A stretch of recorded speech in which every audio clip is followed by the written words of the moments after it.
My hot little office is rendered even hotter by the use and constant operation of 3 UMATIC tape recorders that I've acquired from a variety of sources. The price I pay for that increased temperature is that a whole range of tapes are coming through, tapes which, by their very nature, are historic, interesting, and fast. I thought I'd take a moment to talk about what it's like living with 45-year-old technology that at any moment really wants to give up, and why I can't let it. This is Jason Scott Talks His Way Out of It, a podcast about technology, history, and getting myself out of debt. Thanks to Daniel Boyd, Jeff Atwood, and the hundreds of other supporters on Patreon and elsewhere who have been supporting me and helping me get out of debt. What's functionally important to know about UMATIC tape, or 3/4-inch tape, is that it hasn't had any major use since the 1980s. A few people used it through the 1990s, but those folks were trying to save a buck, trying to use something that they had all of the equipment for, but really honestly, there were better choices even then. Now, I'm going through a pile of tapes that are between 40 and 50 years old, from the early part of the 1980s, when UMATIC was one of the most dependable formats that a production team might use. The tapes themselves, the actual mechanical tapes, are chunky. They're the size of a paperback novel, and holding them is holding a tape that feels significant. Basically, no UMATIC tape is longer than an hour, and many of them never come close. I have found tapes of lengths varying from 5 minutes to 10 or 20 minutes, all the way up to 30 minutes and 60 minutes. And on these tapes will usually be something involving the industry. The industry, such as music videos or recordings of promotions or commercials, cases where you want to have the best image you can put forward to be presented to executives, managers, clients. Because the format could be used by any camera that supported the format, there's no telling what caches of tapes are out there. Maybe a research facility or a self-help group, maybe something used by a musician privately to record their best performances to use later.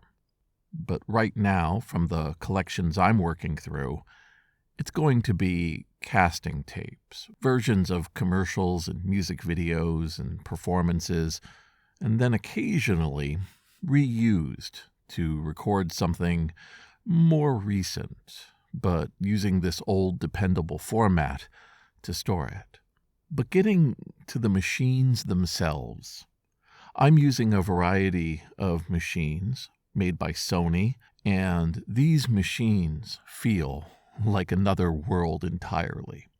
The mechanisms of making sure that tape within a cassette stayed flowing at the right rate, that there wasn't much movement back and forth from stretching, and accounting for a whole range of threading problems, means that these machines are huge, massive, with spinning wheels and gears and pieces inside them that look like something out of a science fiction novel or an anime.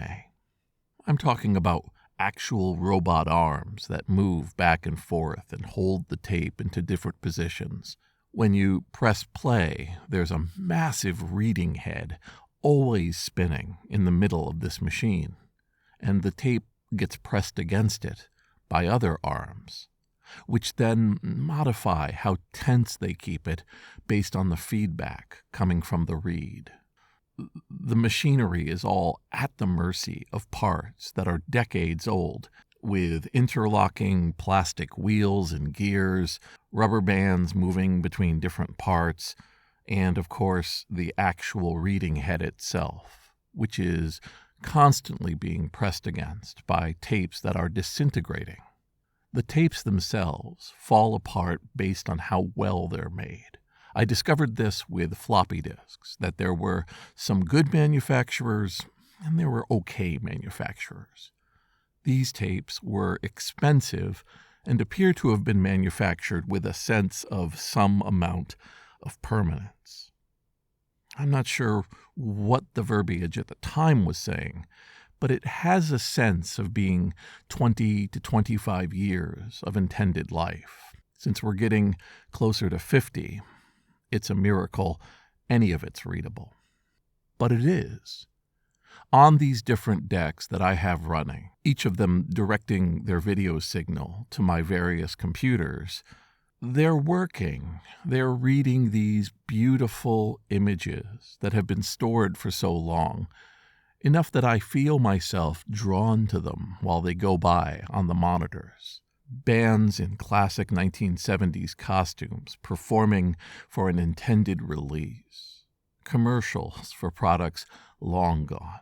Lectures and speeches and convention recordings that are meant to be in some way used later. And miraculously, in the 21st century, I'm doing it. In this particular case, I'm playing the bridge between the old and the new. If you go to the Internet Archive, you can see these tapes going in, you can play them, you can rewind or take excerpts from them, and it won't affect the original tapes at all. They're just digital files, gigabytes in size to capture everything, because this may be the very last time any of these tapes go in a machine. But there's an organic sense to it all, too. Something I didn't expect when I set off on the project of digitizing old tapes. The machines don't just say they are working and then not working. They have these gray states of distortion and slight movement so that I'm not quite capturing the original tape. What this translates to is an unwanted but necessary vigilance, making sure that what I'm looking at is what probably is on the tape. And then there are the times when the tape itself is falling apart. Either the magnetic signal is starting to weaken to the point that the heads can't quite track what's going on, or in some cases, the tapes themselves have stood too close to a magnet or warped on their own. I've had cases where the first few reel turns are distorted until it finally settles out, like some sort of mixture, going from being really broken and dysfunctional and not worth watching to something that feels like it must have been recorded yesterday.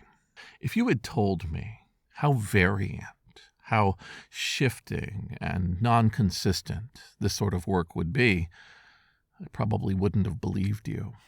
Being born when I was, and when I finally used consumer-grade equipment, I was used to either it working or it not working, not really keeping track of small, minute changes in the signal, or finding that because it was recorded at a slight distortion, that distortion in my new final capture would be affected. This is, I have to say, where I want to be. There's a joy and almost rebirth in bringing yesterday's and last century's works to a new audience, to new analysis, to new functional understanding of what it is in its context. When people make predictions in these tapes, we get to know how it all worked out. When I do research on the names of people who appear in these tapes, sometimes I get their entire biography of the entire rest of their lives that came from this point. The fact that I even have that privilege comes from the fact that a number of people over the years have gone out of their way to think of me as a place for safekeeping, for transfer, for making things come alive again. I'm contacted about small piles of tapes or floppy disks or papers, and I'm asked the important question. Can you save it? Can you, Jason, bring this back so others can enjoy it as well? And the answer, barring time, is yes. So, as I sit in this oven of a room with machines with massive fans and incredible mechanisms lasting just a little bit longer, I withstand that heat, that pressure, because the resulting work is, in its own way, the brilliance, the flair, the romanticism of gems.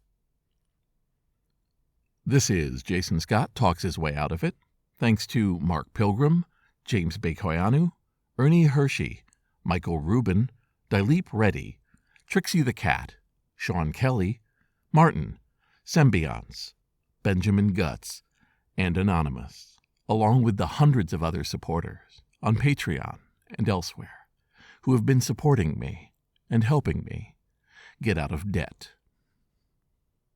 The vast majority of these tapes are ending up at archive.org/details/Mark Pines. Mark Pines was the keeper of these tapes up to the end of his life, and they ended up in a storage unit in Connecticut where they were purchased at auction. I've been spending a lot of time with these tapes, and now I'm getting towards the end.